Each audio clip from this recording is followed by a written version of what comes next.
आज हम पढ़ेंगे 12वीं बायोलॉजी के अंतर्गत जो हम लोग विभिन्न दिनों से विभिन्न चैप्टरों का अध्ययन कर लिए हैं। जैसे कि 12वीं बायोलॉजी के अंतर्गत प्रथम चैप्टर है रिप्रोडक्शन इन ऑर्गेनिज्म, जीवों में जनन। सेकंड चैप्टर का नाम है पुष्पीय पादप में सेक्सुअल रिप्रोडक्शन, मतलब sexual reproduction in flowering plant. तीसरे चैप्टर का नाम है ह्यूमन रिप्रोडक्शन, मानव जनन। अगली चैप्टर का नाम है रिप्रोडक्टिव हेल्थ, जनन स्वास्थ्य। और यदि हम लोग आगे चलते हैं तो आगे मिलेगा हमको जेनेटिक्स का 2 चैप्टर मिलेगा। उसके बाद यूलेशन का चैप्टर मिलेगा। उसके बाद एग्रीकल्चर के एक चैप्टर है। उसके बाद ह्यूमन हेल्थ एंड डिसीज़ का चैप्टर है। और उसके बाद मानव कल्याण में सूक्ष्मजीवियों की भूमिका, ह्यूमन वेलफेयर, मानव कल्याण में सूक्ष्मजीवियों की भूमिका। और आगे चलते हैं तो 4th यूनिट में हमको मिलेगा बायोटेक्नोलॉजी का 2 चैप्टर मिलेगा। एक चैप्टर का नाम है बायोटेक्नोलॉजी प्रिंसिपल एंड प्रोसेस। एक और चैप्टर है 4th यूनिट में ही, उस चैप्टर का नाम है बायोटेक्नोलॉजी एंड इट्स एप्लीकेशन, मतलब बायोटेक्नोलॉजी का एप्लीकेशन, अनुप्रयोग या उपयोग। 5th यूनिट में जाएंगे तो हमको वहाँ पर 4 चैप्टर मिलेंगे। वो चैप्टर इन्वायरमेंट से रिलेटेड है, इकोलॉजी से रिलेटेड है। तो वहाँ पर प्रथम चैप्टर है ऑर्गेनिज्म एंड पॉपुलेशन, समष्टि एवं जीव। अगले चैप्टर का नाम है इकोसिस्टम।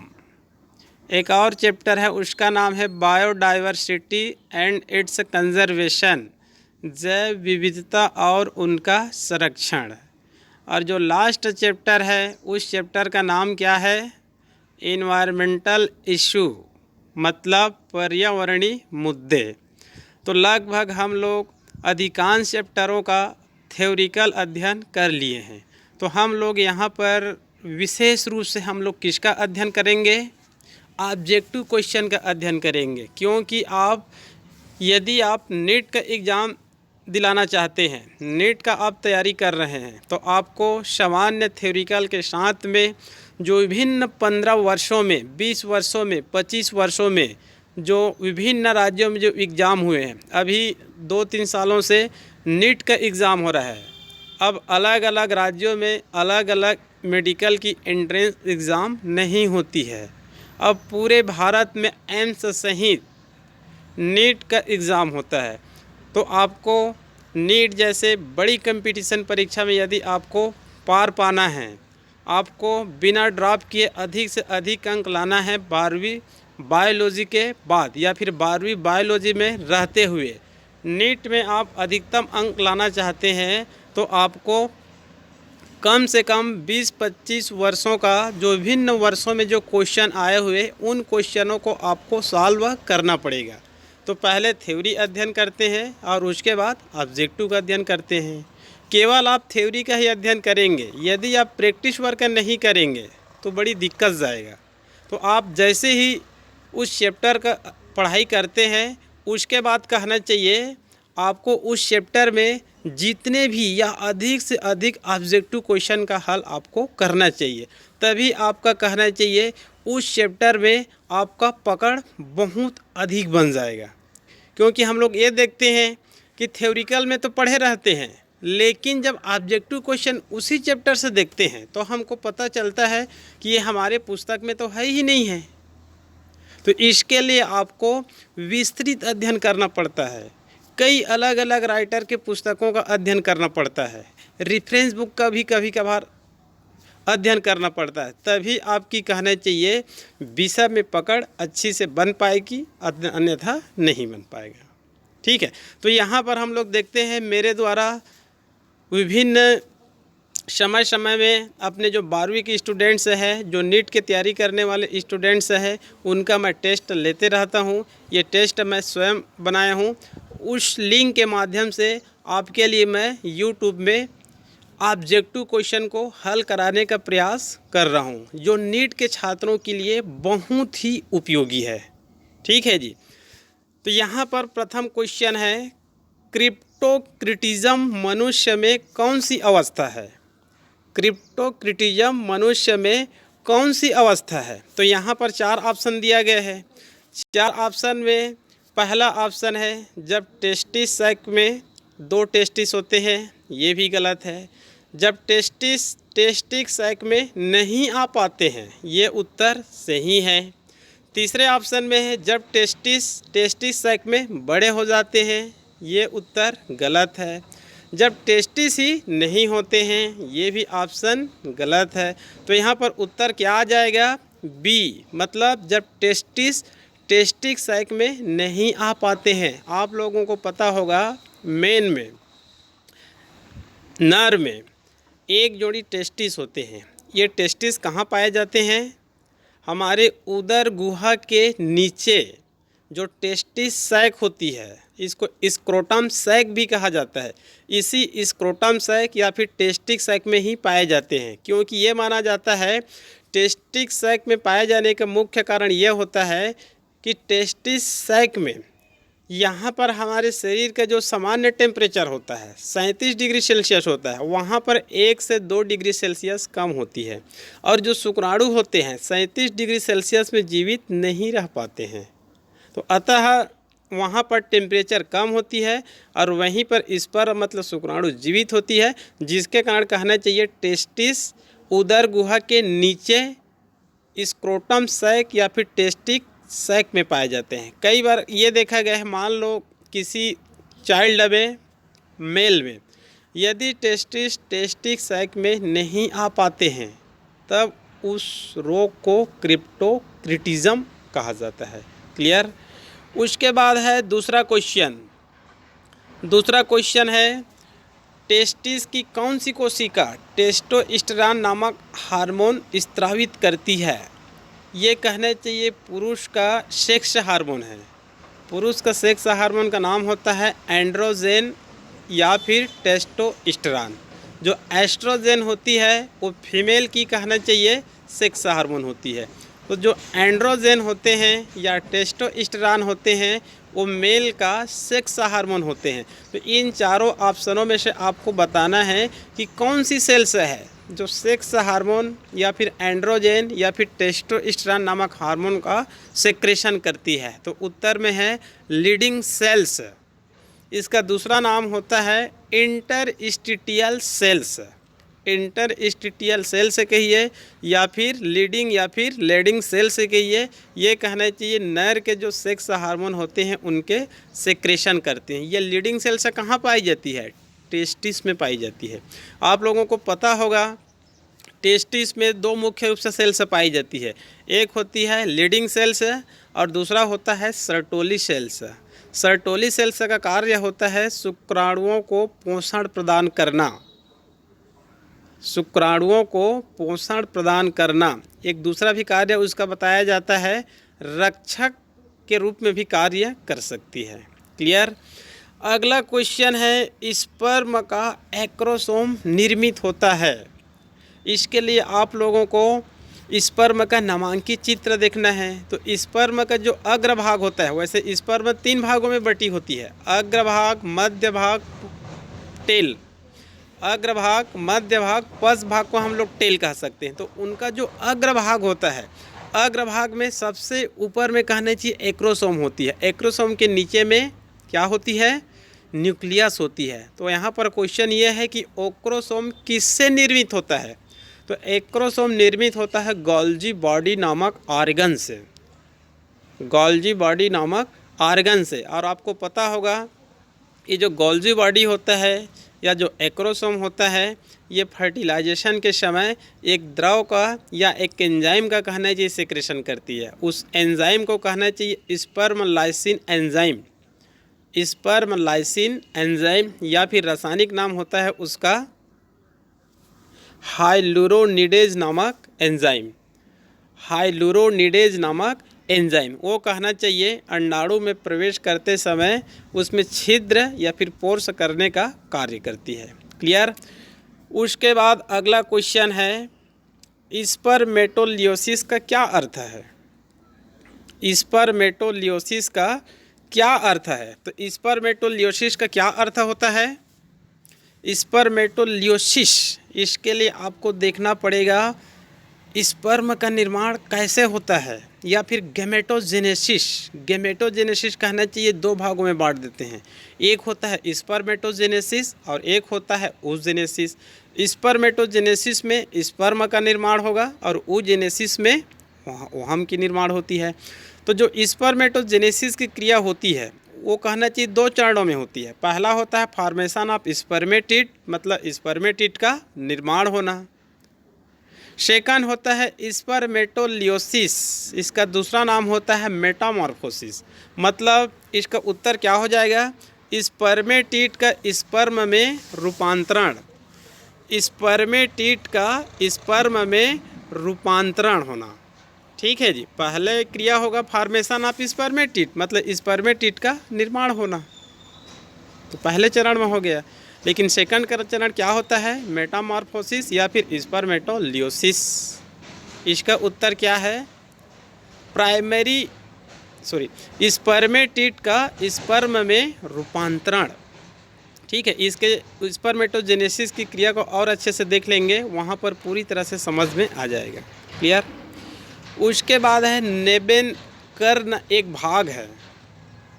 नेबेन कर्ण एक भाग है, तो यहाँ पर कहना चाहिए शुक्राणु का नामांकित चित्र देखेंगे तो आपको पता चल जाएगा ये नेबेन कर्म कहना चाहिए किसके भाग होते हैं। तो ये किसके भाग होते हैं? ये शुक्राणु के भाग होते हैं।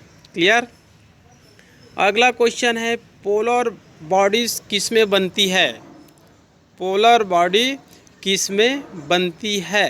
तो इसका यहाँ पर 4 ऑप्शन है, तो उसका उत्तर होता है अंड जनन के समय, मतलब ooजेनेसिस के समय। याद रखेंगे पोलर बॉडी का निर्माण टेस्टिस में नहीं होता है, स्पर्मेटोजेनेसिस में नहीं होता है। फीमेल के कहना चाहिए ओवरी में ooजेनेसिस की क्रिया होती है, ओहम की निर्माण होती है, उसी में कहना चाहिए 3 या 4 पोलर बॉडी का क्या होती है? निर्माण होती है। ये भ्रूण निर्माण में भाग नहीं लेती है, आगे चलकर क्या हो जाती है? ये डेथ हो जाती है। क्लियर। उसके बाद है भ्रूणी विकास के दौरान सबसे पहले कौन से लेयर या परत विकसित होते हैं? हम सबको पता है भ्रूणी विकास एम्ब्रियोनिक डेवलपमेंट के समय 3 लेयर का निर्माण होते हैं, ectoderm, mesoderm, endoderm. Ectoderm, mesoderm, endoderm. तो इन तीनों में से कहना चाहिए सबसे पहले किस लेयर की निर्माण होती है? तो उत्तर क्या है? इंडोडर्म, जो आंतरिक लेयर होती है उसी का कहना चाहिए सबसे पहले निर्माण होती है। क्लियर। अगला क्वेश्चन है मनुष्य में गैमेटोजेनेसिस के दौरान 100 सेकेंडरी ooसाइट से तथा 100 सेकेंडरी स्पर्मेटोसाइट से कितने ओहा एवं स्पर्म उत्पन्न होंगे? तो इसके लिए आपको याद करना पड़ेगा स्पर्मेटोजेनेसिस और ooजेनेसिस को। स्पर्मेटोजेनेसिस और ooजेनेसिस को याद रखेंगे। ठीक है। तो वहाँ पर यदि याद है तो ये क्वेश्चन आपके आसानी से हल हो जाएंगे। क्लियर। आप लोग याद रखेंगे primary spermatocyte, secondary spermatocyte. Primary spermatocyte में 1 से 4 बनेंगे और सेकेंडरी स्पर्मेटोसाइट में 1 से 2 बनेंगे। प्राइमरी स्पर्मेटोसाइट में 1 से 4 और सेकेंडरी स्पर्मेटोसाइट में 1 से 2। और उसमें जानेंगे आप लोग ooजेनेसिस की क्रिया में। ooजेनेसिस की क्रिया में चाहे वो प्राइमरी ooसाइट हो चाहे सेकेंडरी ooसाइट हो, उनसे 1 से 1 ही बनेंगे, 1 से 1 ही बनेंगे। तो यहाँ पर है 100 सेकेंडरी ooसाइट, तो 100 से कितने बनेंगे? 100 ही बनेंगे। और 100 सेकेंडरी ooसाइट है, सेकेंडरी ooसाइट मतलब 1 से 2 बनती है, तो यहाँ 100 है तो कितने बन जाएंगे? 200 बन जाएंगे। ठीक है। तो यहाँ पर उत्तर क्या आ जाएगा? बी आ जाएगा। 100 ओहम और 200 स्पर्म आ जाएंगे उत्तर। क्लियर। उसके बाद है मनुष्य में शुक्राणु स्खलन के दौरान किस दर से गति करते हैं? मानव में कहना चाहिए जो इजैकुलेशन होती है, स्खलन होती है, शुक्राणु बाहर निकलते हैं पेनिस से, और कहना चाहिए जो फीमेल होती है उनके वेजाइना में प्रविष्ट कर दी जाती है। तो वेजाइना में प्रविष्ट करने के बाद उसको सीधे कहाँ तक पहुँचना होता है? अंडाणु तक। और अंडाणु कहाँ होती है? फैलोपियन ट्यूब में होती है। तो यहाँ पर कहना चाहिए इनकी गति की दर कितनी होती है? तो यहाँ पर इनकी गति की दर कितनी होती है? 2 से 4 mm प्रति मिनट। मतलब उत्तर हो जाएगा ए, 2 से 4 mm प्रति मिनट की दर से क्या करती है? गति करती है। क्लियर? अगला क्वेश्चन है, मानव सहित अधिकांश मैमल्स में निषेचन कहाँ होता है? मानव सहित अधिकांश मैमल्स मतलब स्तनधारी जंतु। तो जितने भी कहना चाहिए या फिर अधिकांश जो मैमल्स होते हैं उसमें फर्टिलाइजेशन की क्रिया कहाँ होती है? तो हम लोग मानव का तो अध्ययन किए ही हैं। जो फीमेल होती है दोनों ओवरी से, मतलब राइट ओवरी लेफ्ट ओवरी से एक एक नलिका निकलती है। उस नलिका को हम लोग क्या बोलते हैं? Fallopian tube. उसका दूसरा नाम होता है ओही डक्ट। तो यहाँ पर उत्तर हो जाएगा डी, मतलब बी और सी दोनों हो जाएगा। मतलब ओही डक्ट कहिए या फिर आप फैलोपियन ट्यूब कहिए। ठीक है जी। यदि ऑप्शन में केवल एक ही रहेगा तो फैलोपियन ट्यूब हो जाएगा, वही डक्ट रहेगा तो वो भी सही है, दोनों का एक ही नाम है। लेकिन ये भी माना जाता है कि इनकी उत्पत्ति किस डक्ट से होती है? तो इनकी उत्पत्ति माना जाता है मुलेरियन डक्ट से होती है। मतलब मुलेरियन डक्ट भी रहेगा तो भी आप मुलेरियन डक्ट कह सकते हैं, वही डक्ट कह सकते हैं, फैलोपियन ट्यूब भी कह सकते हैं। क्लियर? उसके बाद आगे है, किसी एक जंतु नर का स्पर्म दूसरे जंतु या मादा के अंडाणु को निषेचन नहीं कर सकता है, क्यों? मतलब इस प्रश्न का मुख्य अर्थ यह है कि ये देखा जाता है, एक जंतु ले लेते हैं, जैसे कोई मानव ले लेते हैं, तो मानव का जो नर का जो स्पर्म होता है वो मानव मादा के अंडाणु को ही निषेचन कर सकता है, दूसरे एनिमल के अंडाणु को निषेचन नहीं कर सकता। मतलब टाइगर का टाइगर, लायन से लायन, डॉग से डॉग, कैट से कैट, मैन से मैन, मंकी से मंकी। मतलब एक का नर अपनी ही जाति के मादा के अंडाणु को निषेचित कर सकता है। तो यहाँ पर क्वेश्चन ये है कि दूसरे मादा के अंडाणु को निषेचन क्यों नहीं कर सकता है? तो इसके उत्तर क्या है? इसके उत्तर में बी को याद रखेंगे। मतलब नर का एंटी फर्टिलिन, नर का एंटी फर्टिलाइजन और मादा के फर्टिलाइजन, ये हार्मोन है एक प्रकार से। ठीक है, नर और मादा एक दूसरे से या फिर शुक्राणु या अंडाणु एक दूसरे से आकर्षित क्यों होते हैं? फर्टिलिन और एंटी फर्टिजिन नामक हार्मोन के कारण एक दूसरे को क्या करते हैं? ये आकर्षित करते हैं। ठीक है, जैसे नर का जो शुक्राणु होता है मादा के शरीर में प्रविष्ट करने के बाद वो एक दूसरे को आकर्षित करते हैं, तो मादा से फर्टिलाइजिन और नर से एंटी फर्टिलाइजिन। ठीक है, ये यदि फर्टिलाइजिन और एंटी फर्टिलाइजिन उत्पन्न नहीं होंगे तो शुक्राणु मादा की ओर प्रवेश नहीं करेगा। तो यहाँ पर उत्तर हो जाएगा बी, नर का एंटी फर्टिलाइजन और मादा का एंटी फर्टिलाइजन एक दूसरे के अनुरूप नहीं होते हैं। मतलब अपनी जाति के ही कहना चाहिए, जो नर और मादा होते हैं उनके फर्टिलाइजिन और एंटी फर्टिलाइजिन एक दूसरे के क्या होते हैं? अनुरूप होते हैं। क्लियर? अगला क्वेश्चन है, निषेचन के बिना अंडाणु से सीधे चाइल्ड बनना कौन सी क्रिया कहलाती है? हम लोग ये देखते हैं उच्च जंतुओं में जो मादा होती है उनमें कहना चाहिए क्या बनती है? oogenesis के दौरान अंडाणु बनती है। अंडाणु को कहना चाहिए फर्टिलाइजेशन होने के लिए मेल का स्पर्म का होना अति आवश्यक है। मतलब मानव में चाहे आप एम्फीबिया, रेप्टिलिया, एविस, मैमल्स, इन सभी में अंडाणु का फर्टिलाइजेशन किससे होगा? शुक्राणु से होगा। ठीक है, और फर्टिलाइजेशन के बाद ही विभिन्न क्रियाओं के बाद चाइल्ड का क्या होता है? निर्माण होता है। लेकिन ये देखा गया है कुछ छोटे जंतुओं में, कुछ छोटे जीवों में फीमेल में oogenesis की क्रिया तो होती है और अंडाणु का निर्माण भी होती है, लेकिन बिना निषेचन के बिना शुक्राणु की सहायता से वो सीधे चाइल्ड बना देते हैं। तब इस क्रिया को क्या कहा जाता है? पार्थिनोजेनेसिस। मतलब उत्तर आ जाएगा डी, पार्थिनोजेनेसिस। हिंदी में कहते हैं अनिषेक जनन, शाब्दिक अर्थ हमें कह दिया जाता है इसको अनिषेचन। ये छोटे छोटे कीटों में पाई जाती है और ये विशेष रूप से मधुमक्खी में पाई जाती है। शहद निर्माण करने वाली जो कीट होती है, हनी बी होती है, मधुमक्खी होती है, उसमें ये विशेष रूप से पाई जाती है। ठीक है, लेकिन आगे चलकर उसमें पार्थिनोजेनेसिस को दो प्रकार में भी बताया जाता है। एक होता है हैप्लॉइड पार्थिनोजेनेसिस और एक होता है डिप्लॉइड पार्थिनोजेनेसिस। ठीक है, विस्तृत अध्ययन के लिए आप लोग मेरा ह्यूमन रिप्रोडक्शन का वीडियो देखिए। क्लियर? उसके बाद आगे है किसी ऐसी महिला में जिसमें मेंस्ट्रुएशन चक्र नियमित रूप से हो रहा है या हो रही थी मगर इस बार नहीं हुई, इसका सर्वाधिक संभव कारण क्या हो सकता है? मतलब एक फीमेल है जिसमें नियमित रूप से कहना चाहिए मेंस्ट्रुएशन साइकिल चल रही थी, लेकिन अगले ही माह उनका कहना चाहिए जो मेंस्ट्रुएशन की क्रिया है वो नहीं हुई। तो इन चारों ऑप्शन में से कहना चाहिए इनका कन्फर्म उत्तर क्या है? तो यहाँ पर कन्फर्म उत्तर है बी, अंडाणु का निषेचन हो जाना। अंडाणु का निषेचन हो जाना मतलब अंडाणु जैसे ही निषेचन होती है अगला मेंस्ट्रुएशन साइकिल की क्रिया क्या हो जाती है? रुक जाती है, क्योंकि अंडाणु का निषेचन हुआ मतलब क्या बन गया? जाइगोट बन गया। अब वहाँ पर जाइगोट से कहना चाहिए क्लीवेज होगा, मोरूला होगा, ब्लास्टुला होगा, गेस्ट्रुला होगा, 3 लेयर का निर्माण होगा, फिर शिशु का निर्माण होगा, फिर चाइल्ड का निर्माण होगा। तो 9 माह कहना चाहिए गर्भावस्था होती है। तो उस 9 माह के दौरान मेंस्ट्रुएशन साइकिल की क्रिया नहीं होगी।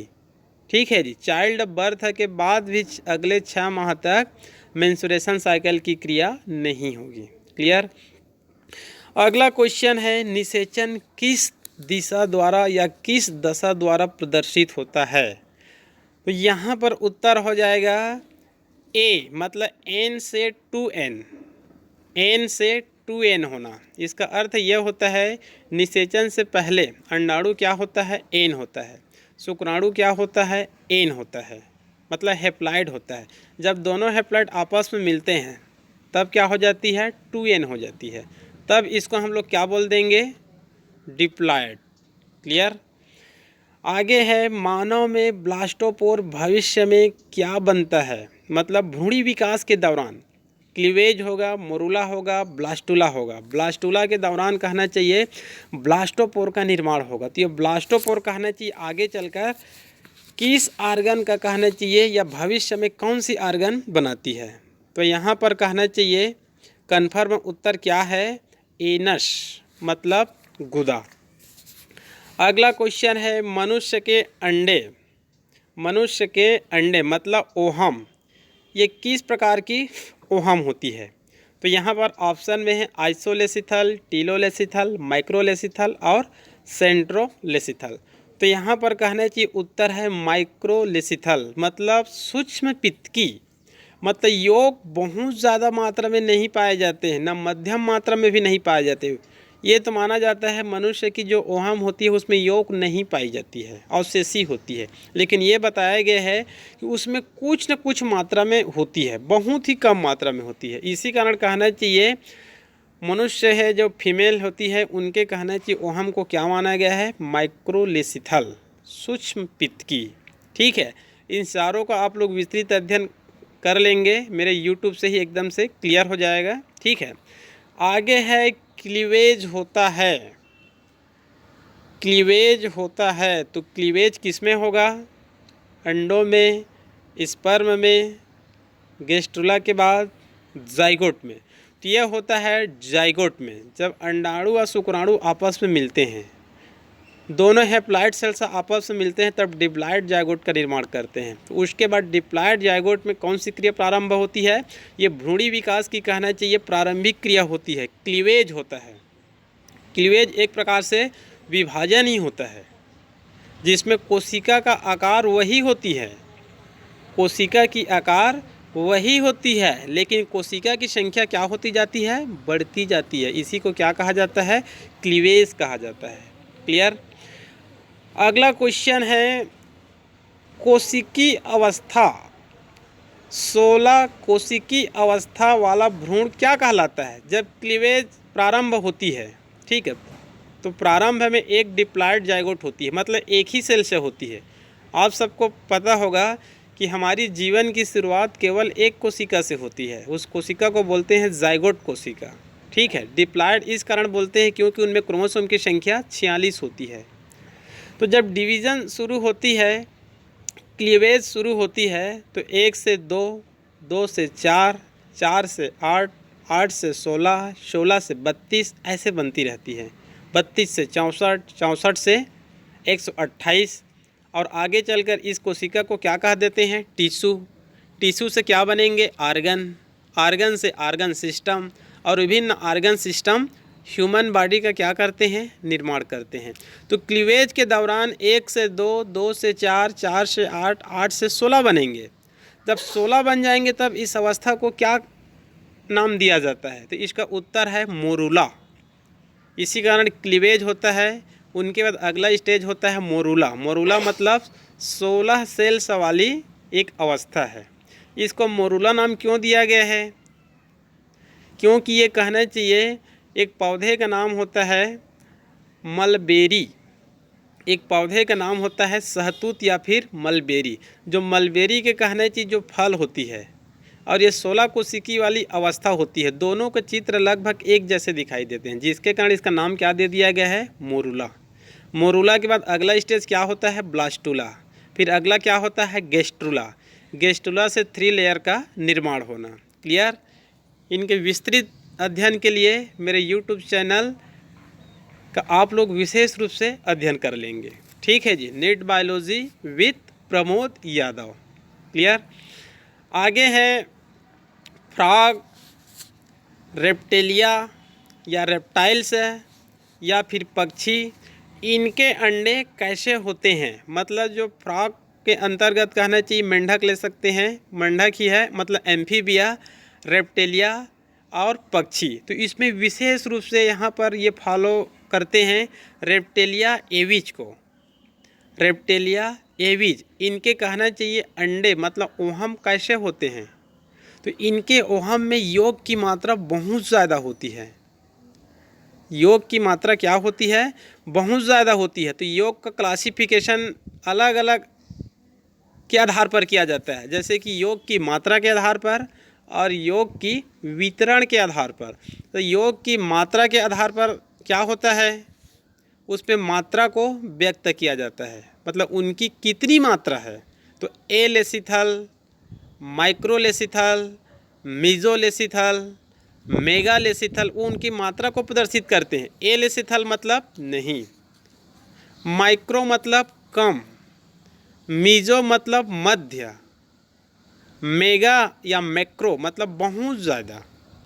और उनके योग की वितरण के आधार पर, मतलब उनका वितरण कैसे होता है, उसके आधार पर कहना चाहिए आइसोलेसिथल या होमोलेसिथल, मतलब सभी तरफ समान अवस्था में पाई जाती है। क्लियर। एक होता है टीलोलेसिथल, मतलब टीलो बना हुआ टेल से, मतलब एक ही तरफ पाई जाती है। एक होता है सेंट्रोलेसिथल, मतलब सेंट्रल पॉइंट पे, मतलब मध्य में पाई जाती है। तो यहाँ पर कहना चाहिए जो रेप्टेलिया होती है, एविज होती है, और जो फ्रॉग होती है, इनके अंडे कहना चाहिए टीलोलेसिथल होती है, मतलब वितरण के आधार पर टेल साइड में पाई जाती है, एक तरफ पाई जाती है, टीलोलेसिथल। लेकिन इसको हम लोग मात्रा के आधार पर देखेंगे तो रेप्टेलिया और एविज के अंडे क्या होती है, ओहम कैसी होती है, मैक्रो या मेगालेसिथल, मतलब ज़्यादा मात्रा में पाया जाना। और फ्रॉग, मेंढक, इनके होती है मीजोलेसिथल, मध्यम मात्रा में पाई जाती है, न कम न ज़्यादा। क्लियर। आगे है मैमल्स में एक्स्ट्रा एम्ब्रायनिक मेम्ब्रेन का निर्माण कौन करता है।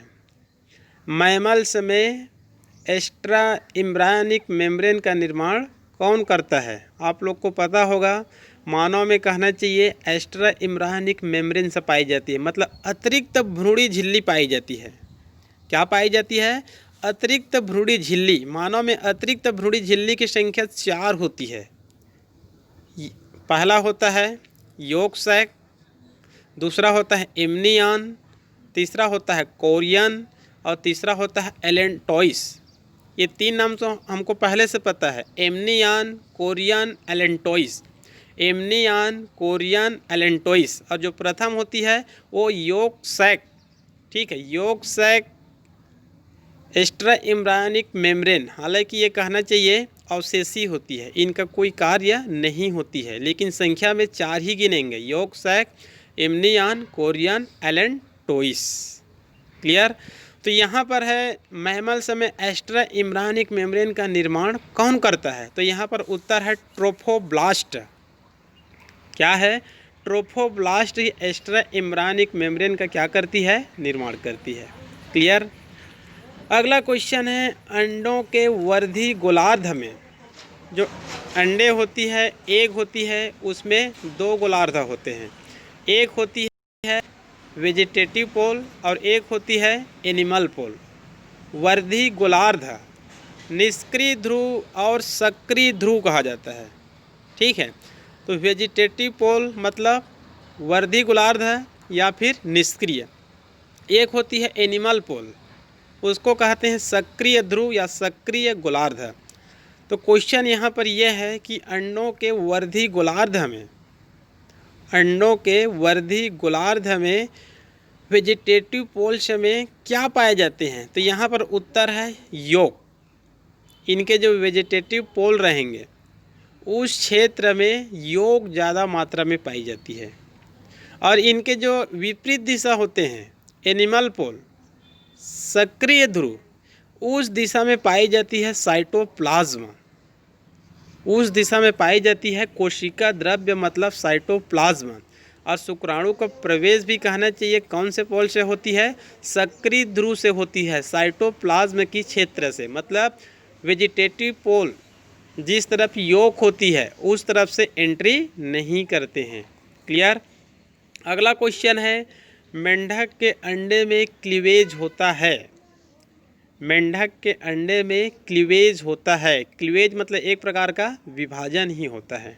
तो अलग अलग जीवों में अलग अलग हो सकता है, ठीक है। होलोब्लास्टिक क्लीवेज का अर्थ यह होता है जब कोई भी कहना चाहिए जो एग होती है, कोई भी एग होती है या फिर जाइगोट होती है, जब क्लीवेज होता है तो पूर्ण रूप से 2 सेल्स में बढ़ जाती है। अभी आप लोग को जस्ट अभी बताया था 1 से 2 सेल से बनना, 2 से 4, 4 से 8, 8 से 16। तो यदि कंप्लीट 1 से 2 बन रहे हैं, कंप्लीट कहना चाहिए 2 से 4 बन रहे हैं, 4 से 8 बन रहे हैं, तब उसको बोलेंगे होलोब्लास्टिक। ये कहना चाहिए जो माइक्रोलेसिथल एग होती है, मतलब जिसमें यॉर्क की मात्रा बहुत कम होती है, उस अंडे की क्या होती है? विशेषता होती है कि उनमें किस प्रकार का क्लीवेज होगा? होलोब्लास्टिक क्लीवेज होगा। और जिनमें कहना चाहिए यॉर्क की मात्रा बहुत ज़्यादा होती है, जैसे कि पक्षी है, रेप्टाइल्स है, कीट है, इनके कहना चाहिए एग में यॉर्क की मात्रा क्या होती है? बहुत ज़्यादा होती है। तो पूर्ण रूप से 2 कोशिका में नहीं विभाजित हो पाते हैं, अतः उनमें होने वाली क्लीवेज को क्या कहा जाता है? मीरोब्लास्टिक। मीरोब्लास्टिक। जिनमें यॉर्क की मात्रा ज़्यादा होती है उसमें होगा मीरोब्लास्टिक, जिनमें कम होती है उसमें क्या होगा? होलोब्लास्टिक। लेकिन होलोब्लास्टिक भी आगे चलकर 2 प्रकार का हो सकता है, जब पूर्ण रूप से 2 कोशिका में बंट रहे हैं। यदि दोनों कोशिका पूर्ण रूप से समान है, मतलब 50-50% में विभाजित हो गए, तब उसको बोलेंगे होलोब्लास्टिक इक्वल, मतलब समान।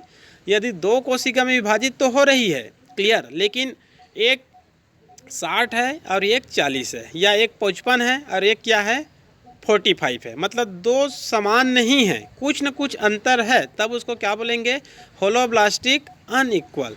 तो जो मानव में होती है क्लीवेज वो होती है होलोब्लास्टिक इक्वल, और जो फ्रॉग होती है उसमें होती है होलोब्लास्टिक अनइक्वल, मतलब असमान। क्लियर। अगला क्वेश्चन है, नर जनन तंत्र में किसकी लंबाई सबसे अधिक होती है? ठीक है, तो इसके लिए आप लोग नर जनन तंत्र का अध्ययन करिए, ठीक है। इसके लिए आप लोग मेरे YouTube का ही अध्ययन करिए, उसमें आपको पूरी जानकारी दी गई है। ठीक है, तो यहाँ पर ऑप्शन में है वास डिफरेंशिया, इपिडिडाइमिस, सेमाइनल वेसिकल, पेनिस। इस ऑप्शन को देखने से आपको ऐसा लगेगा कि वास इसका सही उत्तर है, क्योंकि उनकी लंबाई वहाँ पर चित्र में अधिक दिखती है, लेकिन ये उत्तर गलत है। इनका सही उत्तर है इपिडिडाइमिस। इन चारों को आप लोग पुस्तक में अध्ययन या फिर गूगल से या फिर मेरे यूट्यूब से देखेंगे तो यहाँ पर कहना चाहिए सबसे अधिक लंबाई किसकी होती है, इपिडिडाइमिस की होती है। क्लियर। ये जस्ट टेस्टिस के आगे की भाग होती है, यहीं पर कहना चाहिए शुक्राणुओं का क्या होता है, विकास होता है। क्लियर। अगला क्वेश्चन है मानव में शुक्राणु का विकास कहाँ होता है। मानव में शुक्राणु का विकास कहाँ होता है, तो जस्ट अभी आप लोग को बताया था शुक्राणु का विकास कहाँ होता है, इपिडिडाइमिस में ही होता है। क्लियर। अगला क्वेश्चन है यदि मनुष्य में शुक्रवाहिका या फिर वास डिफरेंशिया को काट कर हटा दिया जाता है, मतलब एक प्रकार से कहना चाहिए उनका सर्जरी कर दिया जाता है, पुरुष नसबंदी कर दिया जाता है, विज्ञान शब्द हम बोलते हैं उसको वेसेक्टोमी कर दिया जाता है, तब यहाँ पर क्या उत्तर प्राप्त होंगे। ठीक है, तो यहाँ पर 4 ऑप्शन हैं। वीर्य में शुक्राणु केंद्रक विहीन होंगे, वीर्य में शुक्राणु नहीं होंगे, शुक्राणु जनन की क्रिया नहीं होगा, वीर्य ही नहीं बनेंगे। तो यहाँ पर उत्तर क्या है, बी। वीर्य तो बनेंगे लेकिन वीर्य में शुक्राणु नहीं रहेंगे, क्योंकि जो वास डिफरेंशिया है उसको काट दिया गया है या कट एंड टाइट कर दिया गया है।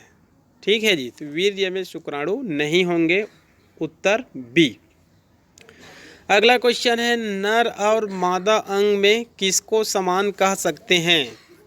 नर और मादा विभिन्न, इसके लिए हम लोग कहना चाहिए नर जनन तंत्र का चित्र देखेंगे और मादा जनन तंत्र का चित्र देखेंगे, तो वहाँ पर मैं आप लोग को पढ़ाते पढ़ाते कई बार बताया हूँ। ठीक है, जो नर का पेनिस होता है और मादा का कहना चाहिए जो क्लाइटोरिस होता है, मतलब उत्तर सी। नर का पेनिस और मादा का क्लाइटोरिस दोनों एक दूसरे के क्या होते हैं, समरूप होते हैं। ठीक है जी, क्लाइटोरिस कहना चाहिए वेजाइना के पास एक उत्तक की बनी हुई सेंसिटिव आर्गन होती है, वो कहना चाहिए सेक्सुअल रिप्रोडक्शन के समय उत्तेजित हो जाती है। जिस प्रकार से कहना चाहिए जो नर का जो पेनिस होते हैं सेक्सुअल रिप्रोडक्शन के समय उत्तेजित होते हैं, वैसे ही कहना चाहिए जो मादा का कहना चाहिए जो क्लाइटोरिस होती है वो भी उत्तेजित होती है। इसी कारण दोनों को एक दूसरे के क्या कहा जाता है, समरूप आर्गन। क्लियर। आगे क्वेश्चन है इनमें से कौन सा अलग है, बर्थोलिन की ग्रंथि, प्रोलैक्टिन, ऑक्सीटोसिन और बुल्बोयूरेथ्रल ग्रंथि। तो इनमें से उत्तर आ जाएगा डी, क्योंकि कहना चाहिए जो बल्बोयूरेथ्रल ग्रंथि होता है, बुल्बो या फिर बल्बोयूरेथ्रल ग्रंथि होता है, ये नर में पाई जाती है और इसका दूसरा नाम होता है काउपर ग्रंथि। आप लोग को पता होगा नर जनन तंत्र में काउपर ग्रंथि होती है और मादा जनन तंत्र में उसके समरूप में बर्थोलिन की ग्रंथि होती है। प्रोलैक्टिन, ऑक्सीटोसिन ये फीमेल में पाए जाने वाली कहना चाहिए हार्मोन है, दुग्ध हार्मोन ऑक्सीटोसिन है, प्रोलैक्टिन भी रिलेटेड है और बर्थोलिन की ग्रंथि। तो इनमें से कौन अलग है, तो स्पष्ट उत्तर है काउपर ग्रंथि या बल्बोयूरेथ्रल ग्रंथि। क्लियर। अगला क्वेश्चन है मेंस्ट्रुएशन साइकिल का सही क्रम क्या है। मेंस्ट्रुएशन साइकिल का सही क्रम क्या है। ठीक है, तो इनका उत्तर कहना चाहिए या इनका जो वर्णन होता है अलग अलग बुकों में अलग अलग किया रहता है। हमारे जो कहना चाहिए जो 12वीं के जो सामान्य पुस्तक होते हैं उनमें कहना चाहिए इसको 1 से 28 दिनों में बांट दिया गया है, मतलब पहले से चौथे दिन में क्या होता है, 5 से 13 दिन में क्या होता है, 14वें दिन में क्या होता है, 15 से 17 में क्या होता है, 18 से 19 में क्या होता है, 19 से 22 में क्या होता है, 23 से 25 में क्या होता है, 26 से 28 में क्या होता है, इस प्रकार से। लेकिन कुछ पुस्तक होती है जैसे कि NCERT या फिर जो कम्पिटिटिव एग्जाम वाले जो पुस्तक होते हैं उसमें कहना चाहिए मेंस्ट्रुएशन साइकिल को 4 अवस्था में बांट दी जाती है। तो उनमें पहला होता है प्रोलिफेरेटिव स्टेज, मतलब ऑप्शन बी आ जाएगा, ऑप्शन बी। मतलब पहली स्टेज होती है प्रोलिफरेटिव स्टेज, मतलब ये प्रारंभिक अवस्था होती है, ठीक है जी, 1 से 10-11 दिन। उसके बाद होती है फर्टिलिटी स्टेज। आप लोग को पता होगा अंडाणु का निर्माण 14वें दिन में होता है। मेंस्ट्रुएशन साइकिल के दौरान अंडाणु का निर्माण 14 दिन में होती है। तो 14, 15, 16 या फिर 13, 14, 15 के आसपास क्या होती है, फर्टिलाइजेशन होती है। तो उस अवस्था को क्या नाम दी गई है, फर्टिलिटी स्टेज। उसके बाद आगे की स्टेज होती है ल्यूटियल स्टेज, क्योंकि इस दौरान कहना चाहिए कार्पस ल्यूटियम का क्या होती है, निर्माण होती है। और कार्पस ल्यूटियम ही आगे चलकर प्रोजेस्टेरॉन नामक हार्मोन का क्या करती है, निर्माण करती है। यदि कहना चाहिए फर्टिलाइजेशन नहीं होती है तो आगे चलकर कहना चाहिए ब्लीडिंग की क्रिया होती है। मतलब जो ओहम होती है वो डेथ हो जाती है। और ओहम मतलब एक प्रकार से ब्लड ही है, कोशिका है, वो ब्लीडिंग के रूप में बाहर निकल जाती है। तो ये उत्तर आ जाएगा बी। क्लियर। अगला क्वेश्चन है मेनोपॉज क्या है, मेनोपॉज क्या है। तो इसका उत्तर है सी। इस अवस्था में मेंस्ट्रुएशन साइकिल की क्रिया क्या हो जाती है, समाप्त हो जाती है। आप लोग को पता होगा फीमेल में कहना चाहिए जब 12, 13, 14 साल की होती है तो मेंस्ट्रुएशन साइकिल की क्रिया प्रारंभ होती है इस, ठीक है जी। उसके बाद कहना चाहिए मेंस्ट्रुएशन साइकिल की क्रिया नियमित रूप से चलती रहती है और आगे चलकर 45, 50, 52, 55 साल में ये अलग अलग पुस्तक में अलग अलग होती है, लेकिन एक एवरेज में कहना चाहिए 50, 52 के आसपास। जब किसी फीमेल की उम्र 50 से 52 या 55 वर्ष की होती है तो उसमें मेंस्ट्रुएशन साइकिल की क्रिया क्या हो जाती है, समाप्त हो जाती है। तब इसको क्या नाम दिया गया है, मेनोपॉज कहा गया है। क्लियर। और जो कहना चाहिए अन्य मैमल्स में होती है उसको इट्रस साइकिल नाम दिया गया है। क्लियर। मेनार्की, जब किसी भी फीमेल में जब ये मेंस्ट्रुएशन साइकिल की क्रिया प्रारंभ होती है तब उसको कहा गया है मेनार्की, और जब समाप्त होती है तो मेनोपॉज, ठीक है जी। और अन्य मैमल्स में होती है उनको कहा गया है इट्रस साइकिल। क्लियर। आगे क्वेश्चन है मैमल्स में वह नलिका, मैमल्स में वह नली या वह नलिका जो उदर गुहा और टेस्टिस गुहा, एब्डोमेन कैविटी और टेस्टिस कैविटी, इन दोनों को कहना चाहिए जो जोड़ने का कार्य करती है, वह नलिका कौन सी है। तो यहाँ पर उत्तर है बी, वक्षण नाल, इंगुइनल कैनाल इंग्लिश में, इंगुइनल या इंगुइनल कैनाल, हिंदी में वक्षण नाल। ये एब्डोमेन कैविटी मतलब जो पेट होती है, एब्डोमेन कैविटी और नीचे में टेस्टिस होती है, उनकी कैविटी दोनों को जोड़ने का कार्य करती है। आप लोग कहना चाहिए एक रोग का नाम सुने होंगे हार्निया, मेल फीमेल दोनों में होती है। मेल में कहना चाहिए ये आसानी से पता लग जाता है, मेल का कहना चाहिए जो टेस्टिस होती है।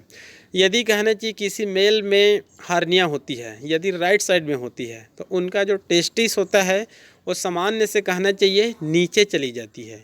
यदि कहना चाहिए लेफ्ट साइड में हार्निया होती है तो लेफ्ट साइड का जो टेस्टिस होती है वो सामान्य से नीचे की तरफ चली जाती है, ठीक है जी। यदि किसी व्यक्ति को मेल को हार्निया नहीं है तो उनके टेस्टिस कहना चाहिए एक ही जगह स्थित होते हैं, मतलब ऊपर नीचे नहीं होते हैं। क्लियर। हार्निया का शाब्दिक अर्थ यह होता है आंतों का उतरना, जो एब्डोमेन में जो आंत होती है वो नीचे की तरफ क्या हो जाती है, उतर जाती है, ठीक है जी। आगे क्वेश्चन है मानव में लिंग निर्धारण कब होता है, मानव में लिंग निर्धारण कब होता है। तो यहाँ पर उत्तर आ जाएगा सी, क्योंकि पहला ऑप्शन गलत है, अंडाणु के निषेचन के पूर्व ये हो ही नहीं सकता, निषेचन के 1 सप्ताह बाद ये भी हो ही नहीं सकता। उत्तर है सी, अंडाणु के निषेचन के समय, मतलब जैसे ही अंडाणु में जैसे ही शुक्राणु प्रवेश करती है तब अंडाणु का क्या हो जाता है, निषेचन हो जाता है। क्लियर। जो अंडाणु होती है उनका स्थिति देख लेंगे 22+X, 22+X। अब इसमें शुक्राणु जैसे ही प्रवेश करती है, यदि शुक्राणु भी 22+X है तब फीमेल बनेंगे, यदि शुक्राणु 22+Y है तब क्या बनेंगे, मेल बनेंगे। तो अंडाणु के निषेचन की समय ही कहना चाहिए क्या हो जाती है, सेक्स डिटर्मिनेशन कंप्लीट हो जाती है। क्लियर। आगे है काउपर ग्रंथि प्रेजेंट होते हैं कॉकरोच में, खरगोश में, केचुआ में, मेंढक में। तो आप लोग याद रख लेंगे जो काउपर ग्रंथि होती है, बल्बो यूरेथ्रल की ग्रंथि होती है, ये कहना चाहिए मेल में पाई जाती है। और किस मेल में पाई जाती है, मैमल्स। जितने भी जो मैमल्स होते हैं, मतलब एम्फीबिया, रेप्टेलिया, एविज में नहीं पाई जाती है। जितने भी जो मैमल्स होते हैं उनमें ये कहना चाहिए पाई जाती है। क्लियर। आगे है कास्ट्रेशन क्या है। आगे है कास्ट्रेशन क्या है। कास्ट्रेशन का उत्तर होता है, मान लो मेल है, मेल में टेस्टिस होती है, टेस्टिस को या तो नष्ट कर देना या फिर टेस्टिस को निकाल देना, ये कास्ट्रेशन कहलाता है। ये फीमेल में नहीं होती है, इसका संबंध टेस्टिस से है। आप लोग देखे होंगे गांव में कहना चाहिए जो बैल होते हैं, भैंस होते हैं, ठीक है, मतलब मेल, इनके कहना चाहिए जो टेस्टिस होती है उसको नष्ट कर दिया जाता है। तो ये माना जाता है टेस्टिस को नष्ट कर देने से जो बैल होते हैं, जो भैंस होते हैं, वो क्या जाते हैं, ताकतवर हो जाते हैं। क्योंकि मान लो टेस्टिस है तो उसमें स्पर्मेटोजेनेसिस की क्रिया होती रहती है, स्पर्मेटोजेनेसिस की क्रिया होती रहती है, तो उसमें स्पर्म का निर्माण होंगे। तो स्पर्म का निर्माण होंगे तो ऊर्जा की क्या होती है, लॉस होती है। तो यहाँ पर स्पर्म नहीं बनेंगे क्योंकि टेस्टिस नष्ट हो गया। तब वह कहना चाहिए जो मेल होती है वो क्या हो जाती है, बलवान या फिर हिष्ट पुष्ट हो जाती है। इसी को कहना चाहिए कास्ट्रेशन कहा जाता है। आगे है जुड़वा बच्चे उत्पन्न होने के कारण हो सकते हैं। जुड़वा बच्चे उत्पन्न होने के कारण हो सकते हैं। तो यहाँ पर उत्तर है उपरोक्त सभी। इनका विस्तृत क्वेश्चन या फिर कहना चाहिए जो मेरे यूट्यूब है उसमें जो मानव जनन का चैप्टर है, ह्यूमन रिप्रोडक्शन, उसी में मैं कहना चाहिए इनका विस्तृत वीडियो बनाया हूँ। इनका विस्तृत अध्ययन के लिए आप लोग मेरा YouTube channel net biology with Pramod Yadav को आप लोग देखिए। क्लियर। या फिर इनसे जो रिलेटेड क्वेश्चन है, जो ट्विन चाइल्ड है, जुड़वा बच्चे हैं, इनसे मैं करीब 12 से 12 ऑब्जेक्टिव क्वेश्चन जो जेनेटिक्स का जो पहला चैप्टर है उसमें मैं बनाया हूँ वहाँ पर, और इनका फंडामेंटल क्लियर हो जाएगा। क्लियर। आगे क्वेश्चन है शुक्राणु जनन के समय, मतलब स्पर्मेटोजेनेसिस के समय जो गुणसूत्र होते हैं, क्रोमोसोम होते हैं, उनकी संख्या अधिक कब होती है। तो इसके लिए आप कहना चाहिए स्पर्मेटोजेनेसिस मतलब शुक्राणु जनन का आप लोग चित्र को देखेंगे, ठीक है। तो वहाँ पर कहना चाहिए प्राइमरी स्पर्मेटोसाइट से सेकेंडरी स्पर्मेटोसाइट बनते हैं। प्राइमरी स्पर्मेटोसाइट से सेकेंडरी स्पर्मेटोसाइट बनेंगे और सेकेंडरी स्पर्मेटोसाइट से स्पर्मेटिड बनेंगे और स्पर्मेटिड से स्पर्म बनेंगे। तो यहाँ पर उत्तर है बी, मतलब प्राइमरी स्पर्मेटोसाइट से सेकेंडरी स्पर्मेटोसाइट बनते समय, क्योंकि ये कहना चाहिए फर्स्ट मियोसिस होती है और इस सेकेंडरी स्पर्मेटोसाइट से जब स्पर्मेटिड बनती है तब वो सेकंड मियोसिस होती है। तो आप लोग को पता होगा जो क्रोमोसोम की संख्या आधी होती है वो फर्स्ट मियोसिस में होती है, सेकंड मियोसिस में नहीं होती है। सेकंड मियोसिस तो एक प्रकार से माइटोसिस डिवीज़न ही होता है। क्लियर। अगला क्वेश्चन है शुक्राणु अंडाणु में प्रवेश करते हैं। तो शुक्राणु अंडाणु में प्रवेश कौन से ध्रुव से करते हैं, सक्रिय ध्रुव से, एनिमल पोल, क्योंकि इस तरफ योक नहीं पाई जाती है, इस तरफ पाई जाती है साइटोप्लाज्म पाई जाती है। क्लियर। अगला क्वेश्चन है निम्न में से कौन सा कथन गलत है। तो यहाँ पर आपको चारों ऑप्शन को ध्यानपूर्वक पढ़ना पड़ेगा, तभी बता सकते हैं कि कौन सी ऑप्शन गलत है। पहला ऑप्शन है सर्विक्स योनि और गर्भाशय को जोड़ती है, ये सही है। इसके लिए आप लोग मादा जनन तंत्र का चित्र देखेंगे, जो ऊपर में यूटेरस होती है, नीचे में वेजाइना होती है, दोनों को जोड़ने वाले एक छोटी सी नलिका को क्या बोलते हैं, सर्विक्स कहते हैं। क्लियर। दूसरा है नर का पेनिस यूरिन और साथ में सीमेन को बाहर निकालता है। ये भी सही है। जो नर का जो पेनिस होता है यूरिन को भी और सेक्सुअल रिप्रोडक्शन के समय मतलब जो सीमेन होती है उसको भी बाहर निकालता है। क्लियर। तीसरा है हाइपरमेस्टिया, मतलब स्तनों का सामान्य संख्या से कम होना। तो उत्तर आ जाएगा इनका सी। हाइपरमेस्टिया मतलब होता है स्तनों का सामान्य संख्या से ज़्यादा हो जाना। कभी कभार कहना चाहिए कुछ जंतुओं में 3 रहना चाहिए, उनकी संख्या मान लो 4 हो गया, 5 हो गया, तो इसको बोलते हैं हाइपरमेस्टिया।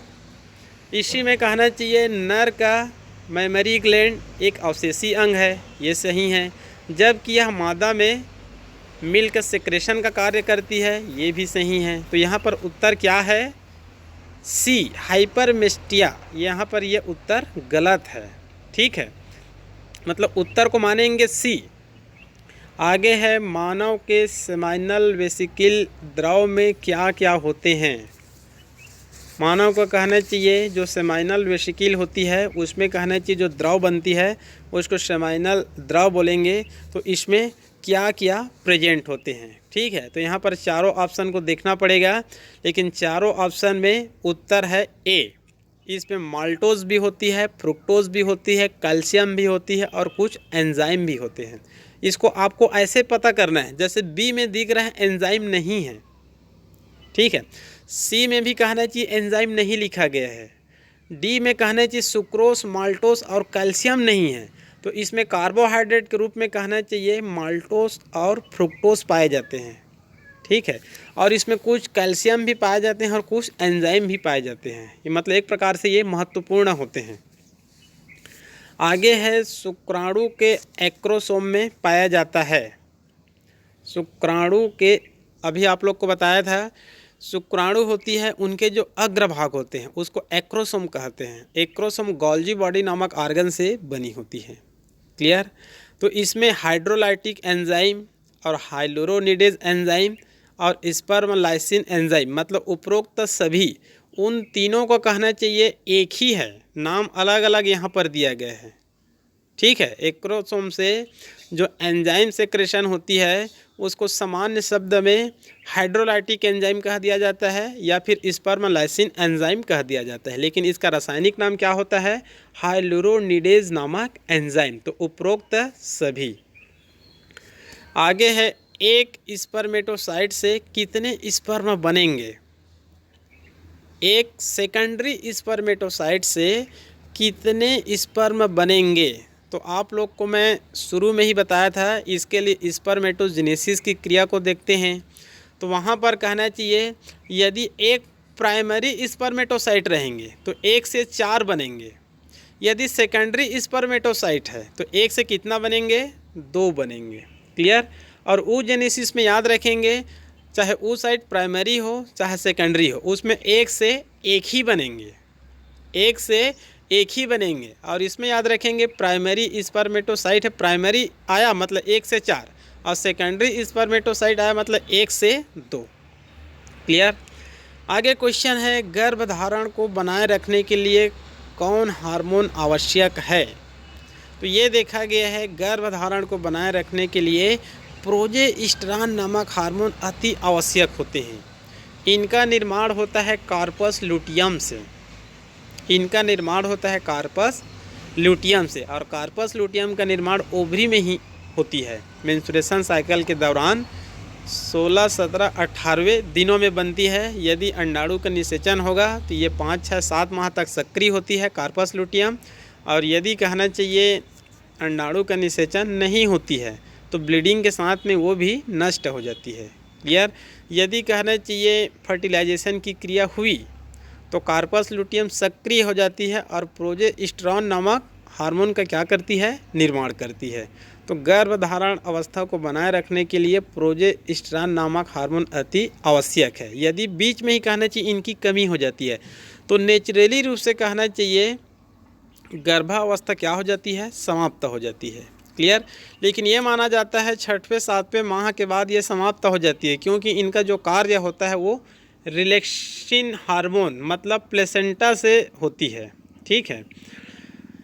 अगला क्वेश्चन है, मेंस्ट्रुएशन साइकिल के दौरान चक्रीय परिवर्तन होते हैं।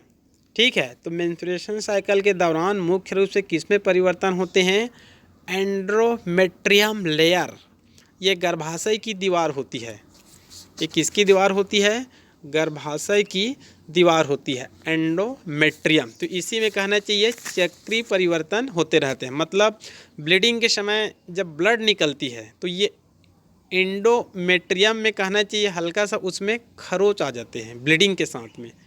फिर अगला मेंस्ट्रुएशन साइकिल क्रिया के दौरान 1 से 5 दिनों के बीच इसी लेयर का क्या होती है? रिपेयर होती है। क्लियर? अगला क्वेश्चन है, ग्रेफियन फॉलिकल्स, ग्रेफियन फॉलिकल्स में उपस्थित गुहा क्या कहलाती है? ग्रेफियन फॉलिकल्स में उपस्थित गुहा क्या कहलाती है? तो उत्तर है एंट्रम कैविटी, एंट्रम कैविटी। इसके लिए आप लोग इनका एक नामांकित चित्र होगा, उसको देख लेंगे। ठीक है जी, उसमें जो बड़ी सी कैविटी होती है, ये गोलाकार रचना होती है। गोलाकार रचना के अंदर में जो कैविटी होती है उसको एंट्रम कैविटी कहा जाता है। गोलाकार रचना के ऊपर में एक सेल से होती है, उसी को कहना चाहिए ओहम कहते हैं। ठीक है, इसमें 2-3 लेयर और होती है, एक से और सबसे बाहर होती है, उनको कहना चाहिए ग्रेन्युलोसा, मेम्ब्रेन ग्रेन्युलोसा। उसके बाद एक्सटर्नल थीका और उसके बाद internal theca, external theca, internal theca और सबसे आउटर को मेम्ब्रेनस ग्रेन्युलोसा, और अंदर में जो कैविटी होती है उसको एंट्रम कैविटी, और एंट्रम कैविटी के एक किनारे में ओहम पाई जाती है। क्लियर? उसके बाद है मादा मनुष्य में, मतलब फीमेल में, उनके जीवन काल में कितने अंडाणु परिपक्व होते हैं? ठीक है, तो ये माना जाता है, मान लो किसी फीमेल की उत्पत्ति होती है मानव में, तो जैसे ही कहना चाहिए फीमेल की उत्पत्ति होती है तो ये माना जाता है उनमें फॉलिकल्स की संख्या, पुटिकाओं की संख्या 4 लाख होती है। पुटिकाओं की संख्या, दोनों ओवरी में किसी भी फीमेल की उत्पत्ति होती है तो उनके दोनों ओवरी में फॉलिकल्स की संख्या, पुटिकाओं की संख्या लगभग कितनी होती है? 4 लाख होती है। लेकिन उन 4 लाख फॉलिकल्स में से केवल 400 फॉलिकल्स ही क्या होते हैं? परिपक्व अंडाणु बनाते हैं। क्लियर? इसका मुख्य अर्थ यह होता है कि मान लो कोई फीमेल है, जैसे उनकी जन्म होती है, दोनों ओवरी में 4 लाख फॉलिकल्स तो है, लेकिन मेंस्ट्रुएशन साइकिल की क्रिया कब प्रारंभ होती है? 12-13 सालों में होती है, मेनार्की कहते हैं। और मेंस्ट्रुएशन साइकिल की क्रिया 45 से 50 साल में क्या हो जाती है? समाप्त हो जाती है। क्लियर? तो इस बीच प्रत्येक माह में एक मेंस्ट्रुएशन साइकिल की क्रिया होती है, तो प्रत्येक माह में केवल एक ही अंडाणु बनेंगे, तो एक वर्ष में 12 बनेंगे। तो उसको आप लोग कब, कितने वर्ष में प्रारंभ हुई और कितने वर्ष में समाप्त हुई, उसको कहना चाहिए यहाँ पर गुणा कर देंगे। यदि इस बीच में कहना चाहिए जो फीमेल होती है 2 बार माह बनती है, ठीक है, तो उस दौरान कहना चाहिए मेंस्ट्रुएशन साइकिल की क्रिया नहीं होगी। तो उस दौरान कहना चाहिए यदि 3 बच्चे हैं तो वहाँ पर 3 ईयर को क्या करेंगे? गैप करेंगे, क्योंकि गर्भावस्था में मेंस्ट्रुएशन साइकिल की क्रिया नहीं होती है। और चाइल्ड बर्थ मतलब डिलीवरी के बाद भी कहना चाहिए 3, 4, 5, 6 माह तक नहीं होती है। तो इनका कन्फर्म उत्तर है सी, मतलब 400। क्लियर?